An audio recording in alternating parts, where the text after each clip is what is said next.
તમારા ઘરની સુખ, શાંતિ અને સમૃદ્ધિ માટે તમારા પર ભગવાનનો હાથ હોવો ખૂબ જ મહત્વપૂર્ણ છે. આ માટે દરરોજ સવાર સાંજ ભગવાનની પૂજા કરવી જોઈએ. તેથી ભગવાનની પૂજા કરવા માટે ઘરમાં પૂજા સ્થાન હોવું ખૂબ જ જરૂરી છે. જો કે માત્ર પૂજા રૂમમાં ભગવાનને મૂકવું પૂરતું નથી. આ પૂજા સ્થળને લગતા કેટલાક નીતિ નિયમો છે. શું તમે જાણો છો કે જો તમે તમારા પૂજા સ્થાનમાં કેટલીક ખાસ વસ્તુઓ રાખો છો તો દેવી લક્ષ્મી જલ્દી પ્રસન્ન થાય છે. તેઓ તમારી આ વાતથી ખુશ થાય છે અને તમને ધનલાભ આપે છે. વાસ્તવમાં આ વસ્તુઓને મંદિરમાં રાખવાથી ત્યાંની સકારાત્મક ઉર્જા વધે છે. આ દેવી લક્ષ્મીને આકર્ષિત કરે છે અને સંપત્તિની વર્ષા કરે છે. તો ચાલો કોઈ પણ વિલંબ કર્યા વિના જાણીએ પૂજાઘરમાં કઈ વસ્તુઓ રાખવી શુભ છે. ગંગાજળ. હિન્દુ ધર્મમાં ગંગાજળને પવિત્ર માનવામાં આવે છે.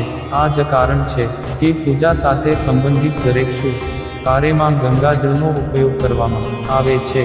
ગંગાના પાણીમાંથી નીકળતી ઊર્જા ખૂબ જ શુદ્ધ છે.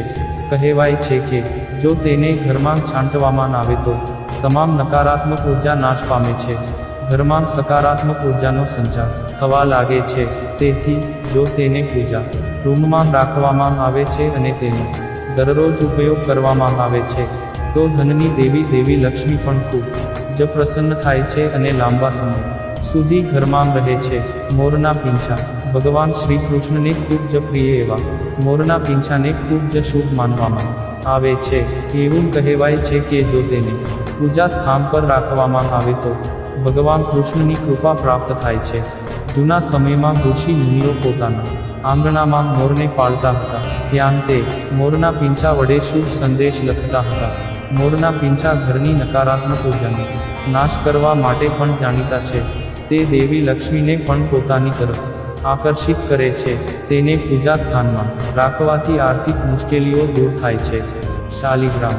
ભગવાન વિષ્ણુ અને માતા લક્ષ્મીના પ્રતીક તરીકે ઓળખાતા શાલિગ્રામને પૂજા સ્થાનમાં રાખવું શુભ છે.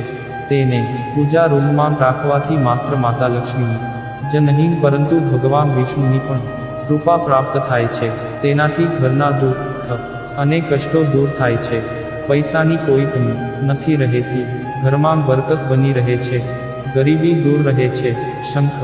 ભગવાન વિષ્ણુ અને માતા લક્ષ્મી બંનેને શંખ ખૂબ જ પ્રિય છે. એવું કહેવાય છે કે તેને પૂજાઘરમાં રાખવું શુભ હોય છે. તે દરરોજ સવારે અને સાંજે પૂજા કરતા પહેલા અને પછી વગાડવું જોઈએ. તેનો અવાજ પર્યાવરણને શુદ્ધ અને પવિત્ર કરવાનું કામ કરે છે. તેનાથી ઘરની નકારાત્મક ઉર્જાનો નાશ થાય છે અને સકારાત્મક ઉર્જાનો સંચાર થાય છે. તેનાથી લક્ષ્મીજી અને ભગવાન વિષ્ણુની કૃપા પ્રાપ્ત થાય છે. પૂજાઘર આ દિશામાં હોવું જોઈએ. તમારું પૂજાઘર કઈ દિશામાં છે તે પણ મહત્વનું છે.